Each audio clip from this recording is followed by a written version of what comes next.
വെളിപ്പാട് പുസ്തക പഠനം പാർട്ട് നമ്പർ 22. ദൈവനാമം മഹത്വപ്പെടുമാറാകട്ടെ. സഭാകാലഘട്ടത്തിലെ അവസാനത്തെ സഭയായിരിക്കുന്ന ലവോദിക്ക സഭയിൽ നിന്നായിരുന്നു കഴിഞ്ഞ ക്ലാസ്സിൽ നാം ചിന്തിച്ചുകൊണ്ടിരുന്നത്. കർത്താവിൻ്റെ വരവിൻ്റെ തൊട്ടു മുമ്പിലുള്ളതായ കാലഘട്ടത്തിലെ ദൈവമക്കളുടെ മനോഭാവം എന്താണ് എന്ന് ദൈവത്തിൻ്റെ ആത്മാവ് വരച്ചു കാണിക്കുന്ന ഒരു വേദഭാഗമാണ് ലവോദിക്ക കാലഘട്ടം. ജനം പറയുന്ന 3 കാര്യങ്ങളാണ് പ്രധാനപ്പെട്ടത് ദൈവാത്മാവ് രേഖപ്പെടുത്തിയിരിക്കുന്നത്. 1, ഞാൻ ധനവാനാണ്. 2, എനിക്കൊന്നിനും മുട്ടില്ല. 3, ഞാൻ സമ്പന്നനാണ് എന്നുള്ളതാണ്. കഴിഞ്ഞ നാളുകളിലുള്ള നമ്മുടെ ആത്മീയ ചരിത്രം നമുക്ക് മറന്നുപോകാൻ പറ്റാത്തതാണ്. കഷ്ടതയുടെയും കണ്ണുനീരിൻ്റെയും വിവിധങ്ങളായ പ്രയാസങ്ങളിലൂടെ കടന്നു വന്നവരാണ് നമ്മുടെ പിതാക്കന്മാർ ഓരോരുത്തരും. മരച്ചുവട്ടിലും ഓലമേഞ്ഞ മുറിക്കുള്ളിലും വളരെ ലളിതമായി കർത്താവിനെ ആരാധിച്ചു വന്നപ്പോൾ ദൈവഭക്തിയുടെ ഏറ്റവും തുച്ഛമായ നിലയിലായിരുന്നു ഞാനും നിങ്ങളും. കാലങ്ങൾ കഴിഞ്ഞപ്പോൾ സൗകര്യങ്ങൾ വർദ്ധിച്ചു. വാഹനമായി, വലിയ വലിയ ഹോളുകളായി, സൗകര്യങ്ങളെല്ലാം വർദ്ധിച്ചു കഴിഞ്ഞപ്പോഴുള്ള ദൈവമക്കളുടെ മനോഭാവമാണ് ഓർപ്പിക്കുന്നത്, ഞാൻ ധനവാനാണ്, എനിക്കൊന്നിനും മുട്ടില്ല, ഞാൻ സമ്പന്നനാണ് എന്ന്.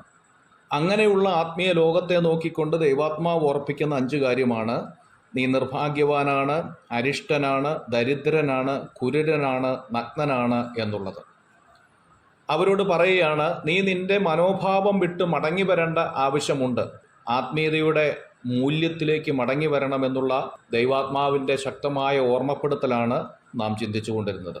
3-ാം അധ്യായത്തിൻ്റെ 19-ാമത്തെ വാക്യത്തിലേക്ക് വരുമ്പോൾ കർത്താവ് ആ ജനത്തെ നോക്കി വീണ്ടും പറയുകയാണ്, സ്നേഹമുള്ളവരെ ശാസിക്കുന്നു എന്ന കാര്യം ഓർമ്മപ്പെടുത്തുകയാണ്. തെറ്റുവിട്ട് ശരിയിലേക്ക് അവർ മടങ്ങി വരുവാൻ സ്നേഹമുള്ളൊരു പിതാവ് സ്വന്തം മക്കളെ സ്നേഹിക്കുമ്പോൾ തന്നെ ശിക്ഷിക്കുകയും ചെയ്യുന്നത് പോലെ ദൈവമക്കൾ തൻ്റെ തെറ്റ് തിരുത്തി മടങ്ങി വരുവാനായിട്ട് ഉദ്ബോധിപ്പിക്കുമ്പോൾ തന്നെ ആ വഴിയിലേക്ക് വരാത്തവരെ ശിക്ഷിക്കുകയും ശാസിക്കുകയും ചെയ്യുന്നു എന്നുള്ളത് ഓർപ്പിക്കുകയാണ്. സ്നേഹിക്കുന്ന ഓരോ പിതാവും മക്കളെ ശിക്ഷിക്കുന്നു എന്ന കാര്യം നമുക്കറിയാം. സദൃശവാക്യം 3-ാം അധ്യായം 11-ാമത്തെ വാക്യത്തിൽ നാം വായിക്കുന്നു, മകനെ, യഹോവയുടെ ശിക്ഷയെ നിരസിക്കരുത്, അവൻ്റെ ശാസനയിൽ മുഷിയുമരുത് എന്ന് ഓർപ്പിക്കുകയാണ്. എബ്രായ ലേഖനം 12-ാം അധ്യായം 5-ാമത്തെ വാക്യത്തിൽ നാം കാണുന്നു, മകനെ, കർത്താവിൻ്റെ ശിക്ഷ നിരസിക്കരുത്, അവൻ ശാസിക്കുമ്പോൾ മുഷിയുമരുത് എന്ന് ഓർപ്പിക്കുകയാണ്. ദൈവം ശാസിക്കുകയും ശിക്ഷിക്കുകയും ചെയ്യുന്നത് ദോഷത്തിനല്ല, ഗുണത്തിനാണ്. തെറ്റായ ചിന്താഗതി വിട്ട് നല്ലതിലേക്ക് മടങ്ങി വരുവാൻ കർത്താവ് ആഗ്രഹിക്കുന്നു എന്നതിൻ്റെ സൂചനയാണ് ഈ വേദഭാഗം.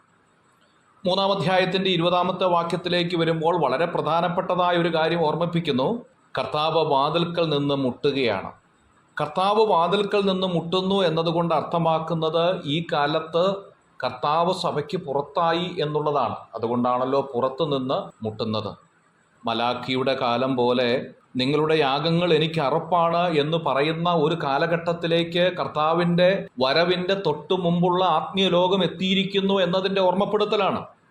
മലാഖിയുടെ പ്രവചനം 1-ാം അധ്യായം 10-ാം വാക്യത്തിൽ നാം വായിക്കുന്നു, നിങ്ങൾ എൻ്റെ യാഗപീഠത്തിന്മേൽ വെറുതെ തീ കത്തിക്കാതിരിക്കേണ്ടതിന് നിങ്ങളിൽ ആരെങ്കിലും വാതിലടച്ചു കളഞ്ഞാൽ കൊള്ളായിരുന്നു, എനിക്ക് നിങ്ങളിൽ പ്രസാദമില്ല എന്ന് ഓർമ്മപ്പെടുത്തുകയാണ്.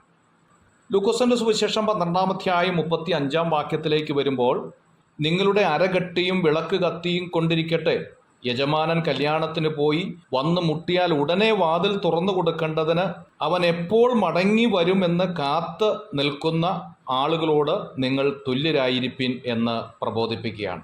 റോമാലേഖനം 13-ാം അധ്യായം 11-ാം വാക്യത്തിലും ഇത് കാണുന്നു.